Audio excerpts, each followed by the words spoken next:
नमस्कार, आप देख रहे केबीसी न्यूज़। देखिए, जिस तरह से वन नेशन वन इलेक्शन की बात पूरे देश में चल रही है और इसको लेकर के प्रधानमंत्री, उपराष्ट्रपति तमाम लोगों की निगरानी में और तमाम लोगों की सहमति से इसको अब जेपीसी में भी भेजा गया है। और इस तमाम चीज़ों को लेकर के आज बिहार भाजपा के प्रदेश कार्यालय में पूर्व प्रदेश अध्यक्ष जो भाजपा के हैं संजय जायसवाल, उन्होंने आज प्रेस वार्ता किया है और उनका मानना रहा है कि वन नेशन वन इलेक्शन एक भारतीय इतिहास में एक बड़ी पहल है और इससे पूरे भारतीय अर्थव्यवस्था को बहुत ही एक अच्छी जगह मिलेगी और बहुत ही अच्छा कामयाबी मिलेगा। क्या कुछ कह रहे हैं प्रदेश अध्यक्ष संजय जायसवाल, जरा आप पहले इसको सुनिए। कल लोकसभा के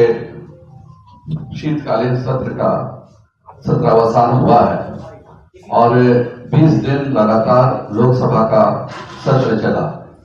इस लोकसभा सत्र के दरमियान जो सबसे बड़ी घटना हुई वह हुआ कि संविधान के 129वां संशोधन को लोकसभा में पेश किया गया, जो कि वन नेशन वन इलेक्शन है। इस पर माननीय पूर्व राष्ट्रपति के अध्यक्षता में, रामनाथ कोविंद जी की अध्यक्षता में एक पूरी समिति बनी थी। उसका समिति ने भी अपने रिपोर्ट दिए थे और उसके पश्चात माननीय प्रधानमंत्री श्री नरेंद्र भाई मोदी जी ने उनके कैबिनेट ने इसको पास किया। यह इस देश का ऐतिहासिक परिवर्तनशील फैसला है। सबसे पहले मोदी जी के समय में ही वन नेशन वन टैक्स की अवधारणा हुई और उस समय भी हमारे विरोधी दल जीएसटी को लेकर के बहुत सारे आंदोलन वो करते थे, विरोध करते थे। आज हकीकत यह है कि जीएसटी लगने के कारण विकास भी तीव्र गति से हो रहा है। जो ट्रांसपोर्ट में दो प्रदेशों के बीच में ट्रक हफ्तों तक फंसे रहते थे, आज उनके तेज आवागमन के कारण लगभग 2 लाख करोड़ के हर महीने के कलेक्शन को हम छूने जा रहे हैं।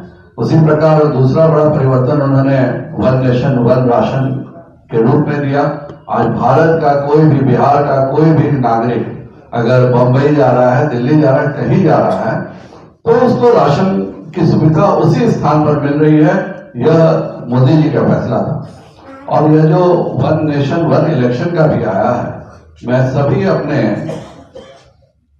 राजनीतिक दलों से अनुरोध करूंगा कि इस पर जेपीसी बनी है और जेपीसी में सभी अपने विचार प्रकट करें, पर खुले दिल से इसके बारे में हर दल को विचार करना चाहिए।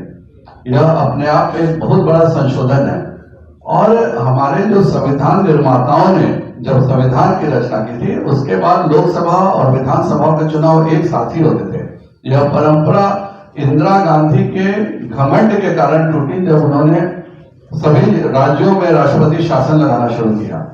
आज इस देश में लगातार लॉ कमीशन 1999 में, 2015 में, 2018 में 3 बार लॉ कमीशन का रिकमेंडेशन आ चुका है कि वन नेशन वन इलेक्शन होना चाहिए। भारत के संविधान में आर्टिकल 327 के माध्यम से संसद को यह अधिकार भी दिया गया है कि वह न केवल लोकसभा के चुनाव बल्कि राज्यों के चुनाव पर भी निर्णय ले सकता है। और यह एक कॉन्स्टिट्यूशनल अमेंडमेंट संसद के आर्टिकल 368 के तहत इसको किया भी जा सकता है। बहुत सारे भ्रांतियां इस पर फैलाई जा रही हैं कि कैसे होगा, किस तरह से होगा। तो आज पहली बार एक जेपीसी बनी है। साधारणतः जेपीसी में 31 सदस्य होते थे।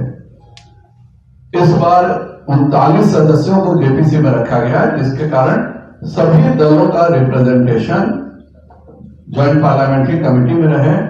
और इससे पहले इससे बड़ी भी जेपीसी बन चुकी है, जब केंद्र सरकार और राज्य सरकारों के बीच क्या समन्वय होना चाहिए, कैसे डिस्ट्रीब्यूशन होना चाहिए, उसमें 51 सदस्यीय जेपीसी बनी थी। और यह जेपीसी का एक खुले दिल से करना, और मैं देश की आम जनता से भी, बिहार के आम जनता से अनुरोध करता हूं कि वह सब राजनीतिक दलों से इस बात की जरूर चर्चा होनी चाहिए कि अगर एक साथ लोकसभा और विधानसभा के चुनाव होंगे तो बहुत बड़ी राशि बचेगी, सरकार का भी बहुत ज्यादा पैसा बचेगा और उससे भी बड़ा लाभ होगा कि 4.5 साल विकास तीव्र गति से चल सकेगा। अभी क्या होता है, अगर आप बिहार की भी बात करें तो महाराष्ट्र में चुनाव था, उसके पहले हरियाणा में चुनाव था, बिहार के सीनियर आईएएस ऑफिसर्स ऑब्जर्वर बन के वहां चले जाते हैं और उसके कारण चुनाव महाराष्ट्र में हो रहा है लेकिन बिहार का भी विकास कार्य कहीं ना कहीं रुक जाता है। इसलिए यह एक ऐतिहासिक निर्णय है। मैं सभी से इस बात का अनुरोध भी करता हूं कि जेपीसी में खुले से चर्चा करें और 2034 में जो पूर्व राष्ट्रपति रामनाथ कोविंद जी का रिकमेंडेशन है कि 2034 से इसे लागू करना चाहिए, उसमें सभी दलों को मिलकर के एक साथ कार्य करके इसको आगे बढ़ाना चाहिए। तो आपने सुना संजय जायसवाल ने जिस तरह से वन नेशन वन इलेक्शन की बात कही है, उनका ये भी मानना था कि one nation one ration, one nation one GST यानी टैक्सेस में जिस तरह से भारत आगे बढ़ के आए हैं, इन तमाम चीज़ों को लेकर के ये इलेक्शन की जो बात है, चूँकि इलेक्शन में बहुत ज़्यादा खर्च होता है, तो संजय जायसवाल का मानना है कि वन नेशन वन इलेक्शन जब 2034 से शुरू होगा तब भारत की अर्थव्यवस्था पर भी एक मजबूती मिलेगी, चूँकि खर्च भी कम पड़ने वाला है। अमलेश आनंद, केबीसी न्यूज़, पटना।